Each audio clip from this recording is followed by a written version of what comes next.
5月28日夜间，北京喉舌求是杂志罕见发文，全文总结起来只有6个字：要准备最坏情况。整篇文章的口吻不再是往常那种奋发图强、信心十足的政治八股，而是前所未有的低调、紧张与严肃。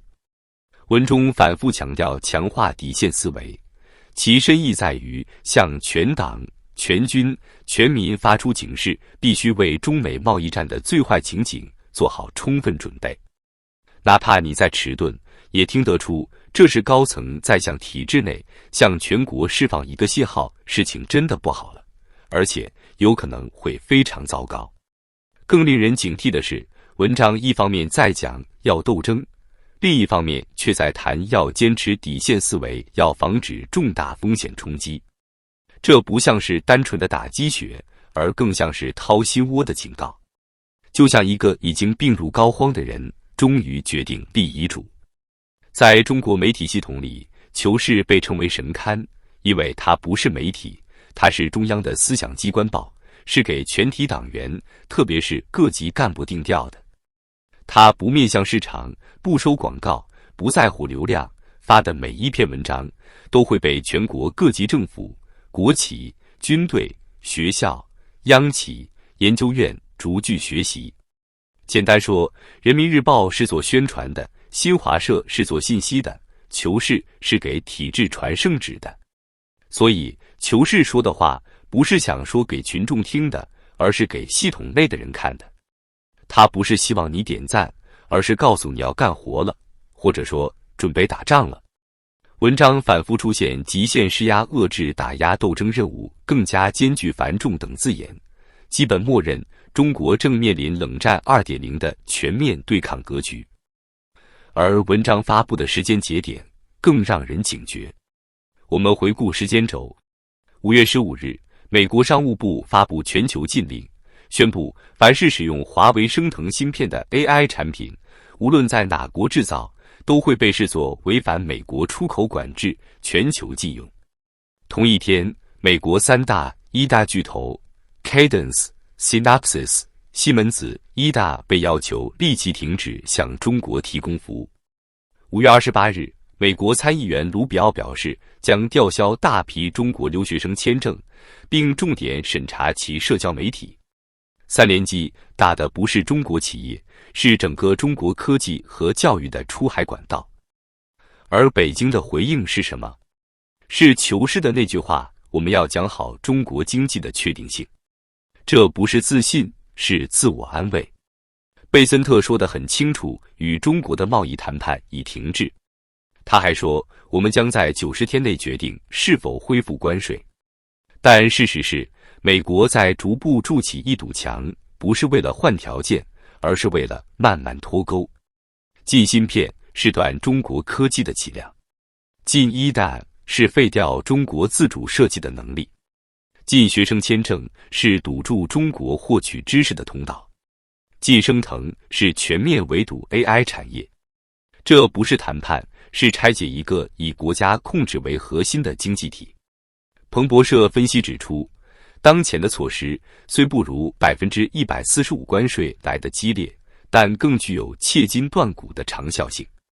川普已经明确点名中国的汽车、电池、钢铁、稀土等行业，声称这些产业靠政府补贴倾销美国市场，要被全面封锁。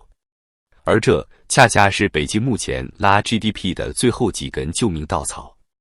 面对这样的全面封锁，北京不可能不知道代价有多大，但他偏偏嘴硬。外交部发言人表示，美方行为是典型霸凌行径，中国将坚决反制。什么叫反制？继续加税，不出口稀土，停止进口美货。这些方法在过去5年都试过，基本没起作用。贸易战打到今天，实际上中国是全面被动的。最典型的表现就是北京只能用低价倾销来维持出口，而这种方式已引发全球警惕。中国电动车厂商比亚迪正在欧洲被调查反补贴，中国光伏企业在美国被重罚，钢铁、锂电池、家电、无人机，只要是中国便宜出口的，都被当成国家操控的产品，正在被一一围剿。你可以想象一个卖菜的小摊贩被封了摊位，断了货源，顾客不来。中国今天的出口产业链就处于这样一种濒死状态。而令人恐惧的是，中国的内需根本撑不起经济基本盘，居民储蓄率达到历史新高，但消费疲软，房地产崩盘，股市低迷，青年失业，养老金入不敷出。整个国家就像一个早衰的中年人，靠吃老本、借高利贷、忽悠亲戚，勉强维持体面。北京当然也明白这一点，所以才把救命希望寄托在外贸出口上。但是现在连这个希望也快断了。美国不再给台阶，欧洲开始跟进，日韩转向东南亚，连非洲都在找替代国。而此时，《求是》杂志罕见喊出准备最坏情况，其实就是一种政治上的保命声明。我已经警告过了，不听不是我的问题。这是北京最常见的技术手段，一边粉饰太平，一边暗中警示。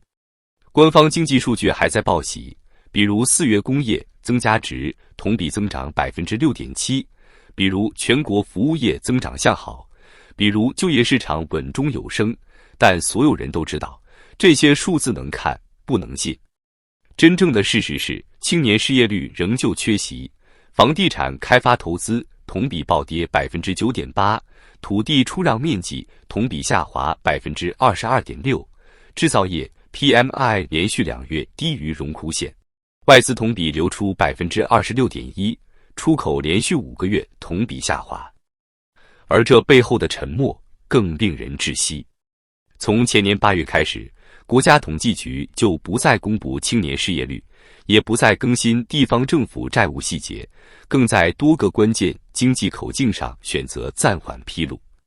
这是一种体制性的回避现实，当问题无法解决，就掩盖它；当数据太刺眼，就停止更新。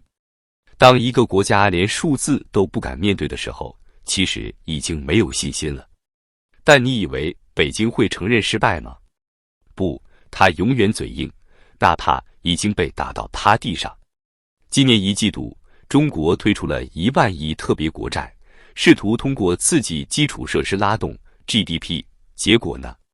项目迟迟不开工，钱被地方政府拿去填旧账。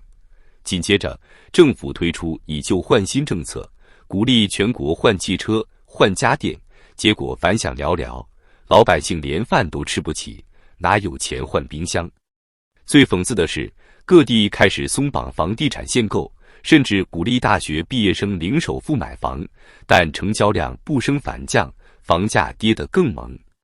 深圳、杭州、天津的楼市一天一个价，刚买就亏几十万，连美团、拼多多这样的互联网巨头都撑不住了。拼多多利润暴跌 47%，美团高管套现离场，消费互联网的黄金时代已经结束。川普在讲话中说得很直白，我要的是美国制造，不是中国商品。这句话意味着这不是讨价还价，这是你死我活。他不仅要打贸易战，而是要切断中国的制造业未来。拜登执政时期对中国的态度相对克制，还留有余地。而现在川普重新执政，态度已彻底转向强硬。美国国务院、商务部、白宫贸易代表办公室频频发声，对华施压不再遮掩，明确表态不再容忍国家资本主义的扩张。全球制造业正在重构，中国已经不再是世界工厂，越南、墨西哥、印度正在崛起，全球企业都在去中国化，不再把鸡蛋放在一个篮子里。而北京想不通这点，他仍在幻想合作共赢，仍在谈外资回流，仍在喊高质量发展。可资本是最现实的，他只看风险和回报，不讲感情，不听宣传。求是这篇文章的真正恐怖之处，不在于他说了什么，而在于他没说什么。他没有提外资撤离，没有提人口老龄化，没有提养老金缺口，没有提社保崩盘，没有提地方债危机，更没有提生育率跌破 0.6 的现实。他只是用一种极其温和的语言，说出了一个极其严峻的事实：中国正走在一条最坏的路上。如果一个国家的最高政治刊物都开始强调底线思维，准备最坏情况，那说明他自己也知道，他已经无力阻止那个最坏的结果了。所以这不是一次普通的对外喊话，这是一次体制内的紧急动员。他不再是假装繁荣，而是试图在坍塌前提醒每一个系统人要稳住，要保命，要听话。2025年注定是惊涛骇浪的一年，全世界都在远离中国，只有中国人还在假装自己生活在过去的繁荣之中。这一次不是厉害了我的国，是《求是》杂志都下的喊话，让中国人准备最坏的那一天。现在的问题不是如何打赢，而是还能撑多久。